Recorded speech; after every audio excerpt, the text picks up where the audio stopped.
Police वालों आप बताओ, सीओ साहब यादव है माशाअल्लाह, कह रहे हैं समाजवादी का नुकसान हो जाएगा। सीओ साहब अगर समाजवादी का नुकसान हो रहा है, वर्दी उतारिए, मैदान में आइए, सामने मुकाबला होगा इंशाअल्लाह।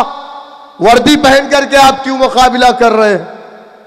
अगर आपको इतनी फिक्र है, आप हमारे कैंडिडेट से कहते हैं कि तुमने एमआईएम से टिकट क्यों ले लिया, मैं तुमको समाजवादी का टिकट दिला देता, मैं तुम्हें बहुजन समाज कांग्रेस से टिकट दिला देता। तो आप समाजवादी बहुजन समाज पार्टी के टिकट दिलाने वाले दलाल हैं क्या? आप आइए, मुकाबला करिए, रिजाइन करिए नौकरी से, आमने सामने मुकाबला होगा इंशाअल्लाह ताला। लेकिन ये गलत है। आप पब्लिक सर्वेंट हैं, आप अपनी ड्यूटी को पूरी कीजिए। इलेक्शन कमीशन ऑफ इंडिया में हम रजिस्टर्ड हैं, आप ऐसा कैसे हमको रोक लेंगे? मौलाना के ऊपर मुकदमा कर देंगे। एडिशनल साहब, मैं और हम और आप एक ही जिले के रहने वाले हैं, आप भी आजमगढ़ से हैं, मैं भी आजमगढ़ से हूं, तो आप मौलाना के ऊपर मुकदमा कर देंगे। आप मौलाना को मुकदमा करेंगे, 10,000 आदमी साथ में जेल जाएगा, खाने का इंतजाम कर लीजिएगा। अब हम डरने और घबराने और वापस जाने वाले लोगों में से नहीं। मेरे दोस्तों, ताली तो आपने बजा ली। सुनो, ये पुलिस वाले अगर आज तुम पे रोब जमा रहे तो क्यों? ये आरएसएस वाले तुम्हारी लिंचिंग कर रहे हैं क्यों? तुम्हारी मस्जिदों से लाउड स्पीकर क्यों उतारे जा रहे हैं? तुम्हारे खाने पे रोक क्यों लगाई जा रही है? तुम्हारी दाढ़ी, तुम्हारी टोपी से लोगों को परेशानी क्यों है? तुम्हारे मदारिस में सीसीटीवी कैमरे क्यों लगाए जा रहे हैं? कभी सोचा आपने? अरे ये मुल्क संविधान से चलता है, संविधान इजाजत देता है। योगी जी टकले हैं, सर में बाल नहीं, दाढ़ी नहीं, संविधान इजाजत देता है, वो भी चीफ मिनिस्टर बन सकते हैं। कांग्रेस पार्टी के एक आचार्य है प्रमोद रंजन, क्या नाम है मुझे नहीं मालूम, वो मोछ बनवाते ही नहीं है, उनकी दाढ़ी बाल मोछ नहीं कटवाते हैं। वो मुसलमानों की दाढ़ी को बकरा दाढ़ी कहते हैं। हमने कहा आपकी मोछ कुत्ते की पोछ की तरह, तो हम क्या करें? हमारा संविधान उसको भी इजाजत देता है कि वो दाढ़ी और मोछ को कितनी भी बड़ी कर ले। अब आप बताइए मुझे, योगी जी लाल कपड़े पहनते हैं, चीफ मिनिस्टर है, कोई ममानियत नहीं, संविधान इजाजत देता है। इलाहाबाद, प्रयागराज, उत्तराखंड के अंदर लोग बगैर कपड़े के नहाते हैं, टेलीविजन पे दिखाया जाता है, हमारा संविधान इजाजत देता है। लेकिन क्या इस देश में कुत्ता खाने वाले नहीं हैं, बिल्ली खाने वाले नहीं हैं, सूअर खाने वाले नहीं हैं, मुर्गी खाने वाले नहीं हैं, बकरा खाने वाले नहीं हैं? सड़कों पे बिकता है, किसके पास लाइसेंस है बताओ आप? लेकिन आपको इजाजत नहीं है। क्यों? कभी सोचा आपने? इस देश में मुख्तलिफ मजहब के लोग रहते हैं, कोई रावण को मानता है, कोई राम को मानता है। इस देश में रावण की पूजा करने वाले भी, राम की पूजा करने वाले भी। आप बताइए, लेकिन किसी को कोई ममानियत है? नहीं है। किसी के धर्म में मुदाखलत है? नहीं है। आपके धर्म में मुदाखलत है। कभी आपने सोचा? हमारे उलमा इकराम ने रेशमी रुमाल की तहरीक चलाई थी, मदारिस से, अपनी मसाजिद से अंग्रेजों के खिलाफ जिहाद का फतवा दिया था। हमारे मदारिस की जांच हो रही, सीसीटीवी कैमरे लगाए जा रहे। कभी आपने सोचा ऐसा क्यों? कभी सोचा? जाइए घर पे हाथ रखिए सीने पे, आपके पास भी 2 पैर है, 2 आंख है, आप भी इंसान हैं, लेकिन इस देश में ना इंसाफी आपके साथ क्यों हो रही? उसकी वजह इस मुल्क के अंदर दलितों के साथ भी ना इंसाफी हुई। आजाद हिंदुस्तान में दलितों के कमर में झाड़ू बांधे गए, आजाद हिंदुस्तान में दलितों के गले में मटकी लटकाई गई ताकि वो जमीन पे ना थूके, उसके पैरों के निशान ना रहे, इसलिए झाड़ू बांधे गए।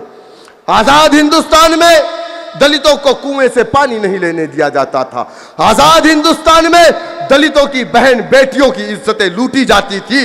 जब वो शिकायत लेकर के जाता था प्रधान या मुखिया के पास, उसको डंडे मारे जाते थे और कहे जाते थे तेरी हिम्मत कैसे हुई कि तू शिकायत लेकर के, एक ठाकुर एक ब्राह्मण आला जात के लोगों की शिकायत हमारे पास लेकर के आया।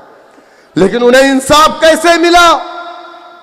आजादी के बाद से हिंदुस्तान की पार्लियामेंट में 130 एमपी जो एससी एसटी है, कितना? 130। लेकिन 130 एमपी होने के बावजूद भीमराव अंबेडकर बाबा साहब ने कहा कि ये जो कांग्रेसी एमपी हैं, अगर तुम ये सोच रहे हो दलितों ये तुम्हारे ऊपर हो रहे जुल्म और अत्याचार पर अपना मुंह खोलेंगे तो कभी नहीं खोलेंगे, जब इनको नींद आएगी जवाई लेंगे तो अपना मुंह खोलेंगे, कभी तुम्हारे ऊपर हो रहे जुल्म और अत्याचार पर ये अपनी जबान नहीं खोलेंगे। मैंने कहा ना कि मुजफ्फरनगर के अंदर फसाद हुआ, 70 एमएलए हिंदुस्तान की आजादी के बाद उत्तर प्रदेश में सबसे ज्यादा मुसलमान अगर विधानसभा के अंदर था तो 2012 और 17 के बीच में था। बावजूद उसके एक मुसलमान एमएलए नहीं गया मुजफ्फरनगर। कौन गया? 1400 किलोमीटर दूर से आपके महबूब कायद बैरिस्टर असदुद्दीन ओवैसी साहब गए मुजफ्फरनगर। तब तो उत्तर प्रदेश में एमआईएम भी नहीं थी। अल्लाह के नबी ने कहा था तुम मुसलमान एक जिस्म वाहिद की तरह। अगर हैदराबाद का मुसलमान तकलीफ में है, नानपारा का मुसलमान उस तकलीफ को महसूस ना करे, अल्लाह के नबी ने कहा मेरा उम्मती नहीं। वो रिश्ता था। आज लोग कहते हैं ओवैसी का यूपी से क्या रिश्ता है? इन्नमल मुमिनून इख्वा, कुरान ने कहा जिसने कलमे तैयबा का इकरार कर लिया वो मोमिन तुम्हारा भाई है। जब जब ना इंसाफी हुई है, अल्लाह ने इस दुनिया में वक्त वक्त पर मर्द मुजाहिदों को भेजा है। मौजूदा वक्त में उत्तर प्रदेश के अंदर जो ना इंसाफी हो रही है, उस ना इंसाफी के खिलाफ लड़ाई लड़ने के लिए ऑल इंडिया मजलिस इत्तेहादुल मुस्लिमीन के कौमी सदर जनाब बैरिस्टर असदुद्दीन ओवैसी साहब को अल्लाह ताला ने हमारे दरमियान में भेजा।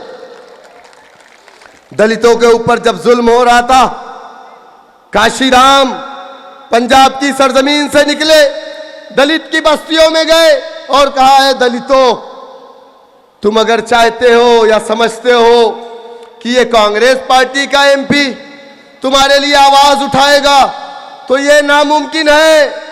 अरे ये जमहूरियत है। जमहूरियत की सबसे बड़ी ताकत सियासत है। क्या?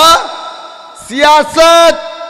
1947 दिसंबर के महीने में हमारे बड़ों ने लखनऊ के रिफाए आम क्लब में एक कन्वेंशन बुलाया और कहा कि ऐ मुसलमानों, वतन अजीज आजाद हो गया, कांग्रेस तुम्हारी पार्टी, कांग्रेस के लीडरान तुम्हारे लीडर, मुस्लिम लीग तुम्हारी पार्टी नहीं, कांग्रेस पार्टी तुम्हारी पार्टी।